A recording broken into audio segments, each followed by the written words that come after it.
اعوذ باللہ من الشیطان الرجیم بسم اللہ الرحمن الرحیم وَلِكُلِّ أُمَّةٍ جَعَلْنَا مَنْسَكًا، اور ہم نے ہر امت کے لیے ایک قربانی کا نظام مقرر کیا،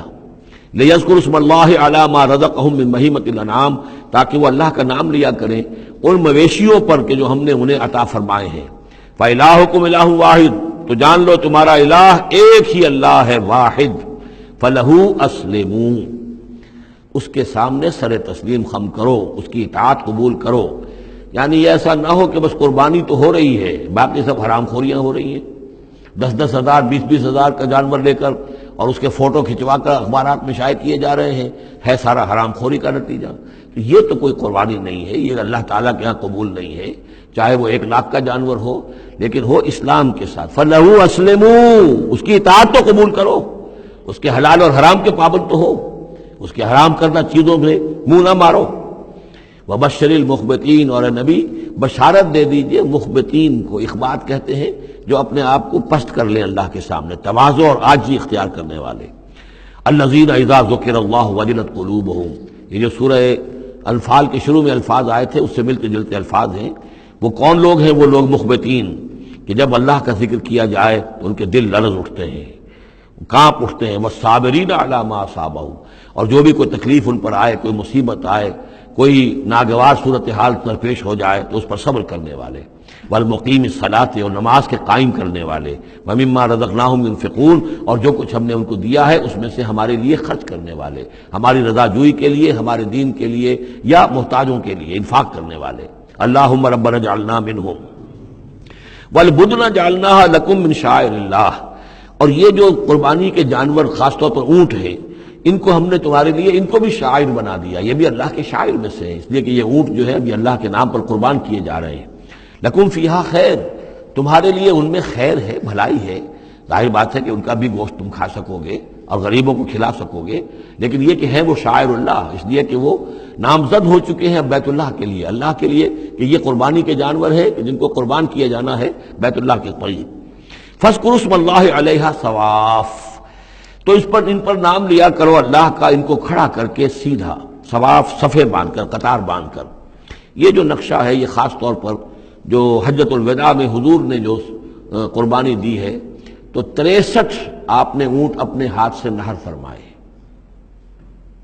کل 100، یہ 63 آپ نے اپنے ہاتھ سے نہر فرمائے۔ اور یہ آتا ہے روایات کے اندر، اب یہ چونکہ معاملہ حضور کا ہے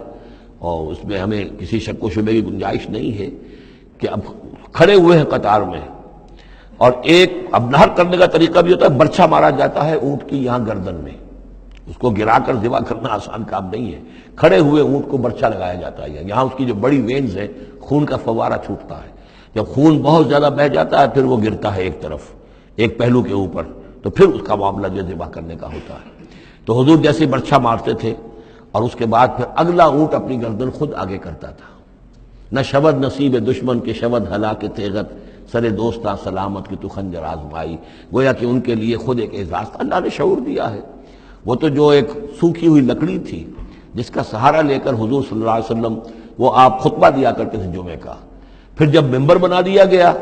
اب وہ اس لکڑی جو ہے اس کا آپ سہارا نہیں لے رہے، تو پہلا دن جب تھا کہ آپ نے اس کا سہارا نہیں لیا اور آپ ممبر پر کھڑے ہو کر آپ نے جب خطبہ دیا ہے تو اس سوکھی لکڑی میں سے ایسی آواز آ رہی تھی جیسے کوئی بچہ بلک بلک کر رو رہا ہو کہ میری یہ سعادت آج ختم ہو گئی ہے، مجھے جو سعادت نصیب تھی کہ محمد الرسول اللہ صلی اللہ علیہ وسلم میرا سہارا لیا کرتے تھے، مجھ پر ٹیک لگایا کرتے تھے، یہ مجھ سے جاتی رہی فضیلت، بلک بلک کر رو رہا ہے۔ حنانہ اس کو کہتے ہیں، ستون حنانہ، اب بھی مسجد نبی میں ایک ستون ہے حنانہ،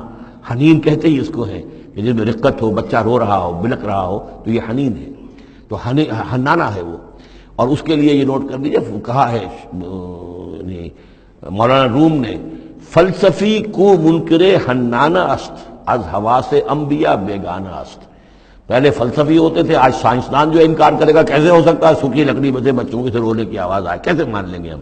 سر سید کیسے مانیں گے اس کو؟ نہیں مانیں گے کبھی بھی۔ تو فلسفی یا سائنسدان کو منکر حنانہ است، کہ وہ حنانہ کا انکار کرتا ہے، از حواس انبیاء بیگانہ است، اس لیے کہ انبیاء کے معاملات کو وہ جانتا نہیں ہے، وہ عام لوگوں پر قیاس کر رہا ہے۔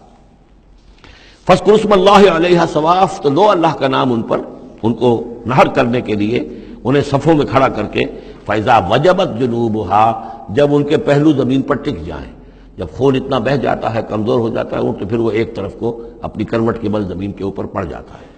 فَكُلُوا مِنْهَا، تو اب کھاؤ اس میں سے اس کے گوشت کو، وَأَطْعِمُوا الْقَانِعَ وَالْمُعْتَرَ، اور کھلاؤ اس کو بھی جو قناعت کے ساتھ بیٹھا ہوا ہے، مانگتا نہیں پھر رہا ہے، سائل نہیں ہے، اس کے پاس کچھ نہیں ہے لیکن وہ مانگتا نہیں پھرتا، قانع، اور معتر جو بے قرار ہو گیا ہے، آتا ہے، سوال کر رہا ہے، مانگ رہا ہے، گوشت مانگ رہا ہے، اس کو بھی دو، اس کو بھی دو۔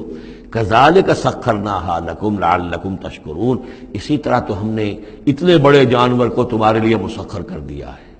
اونٹ جیسے جانور کو، اور وہ کھڑا ہوتا ہے تم بچھا مارتے اس کو، سخرناها لکم لعلکم تشکرون، تاکہ تم اللہ کا شکر ادا کرو۔ لن ینال اللہ لحومها ولا دماؤها، اب یہ ہے اصل شے،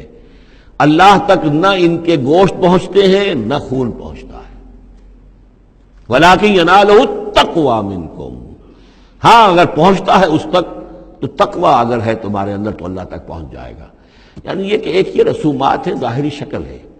ظاہری شکل اصل دین نہیں ہے، اگرچہ اس کے بغیر بھی تو حقیقت جو ہے وہ کسی نہ کسی حیول ہی میں ظاہر ہوگی، کوئی نہ کوئی اسے پیکر چاہیے۔ تو ان عبادات کا پیکر بھی اہم ہے، لیکن صرف پیکر کو نہ سمجھیں، ظاہر کو نہ سمجھیں، اصل شے اس کی روح ہے، روح تقوی۔ وہ جو علامہ اقبال نے کہا ہے کہ رہ گئی رسم ازاں روح بلالی نہ رہی، فلسفہ رہ گیا تلقین غزالی نہ رہی، اور نماز و روزہ و قربانی و حج یہ سب باقی ہیں، تو باقی نہیں ہے۔ وہ ہمارا وہ تقوی، ہمارا اللہ کے ساتھ خلوص و اخلاص، قربانی جب انسان دے رہا ہو تو واقعتاً اس کے اپنے اندر اگر تقوی بھی ہے، اس نے حلال ذریعے سے کمائے ہوئے مال میں سے اس نے اتنی محنت کی ہے کہ اس میں سے اثار کر رہا ہے، اللہ کے نام پر ایک جانور کو ذبح کر رہا ہے، پھر خود اپنی زندگی میں وہ اللہ کے قوانین کا پابند ہے، اسی کے مطابق زندگی گزار رہا ہے، اور وہ اپنی توانائیاں، قوتیں، صلاحیتیں اللہ کی راہ میں لگا رہا ہے، اس کی قربانی ہے۔ باقی اگر یہ نہیں ہے تو ٹھیک ہے، چلیے کم سے کم غریبوں کو گوشت مل جائے گا، کچھ نہ کچھ فائدہ تو ہو ہی جائے گا، لیکن یہ کہ وہ اصل قربانی نہیں ہے، اللہ تک کچھ نہیں پہنچے گا تمہارا۔ لن ینال اللہ لحومها ولا دماؤها، دیکھو ان قربانیوں کے نہ گوشت اللہ تک پہنچتے ہیں نہ ان کے خون، ولکن ینالہ التقوی منکم، ہاں تقوی اگر ہے وہ اللہ تک پہنچ جاتا ہے۔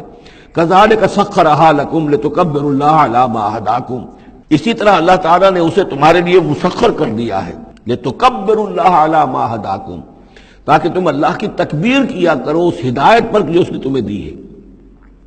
دیکھیے دو عیدیں ہیں ہماری، عید الفطر جو رمضان کے بعد آتی ہے،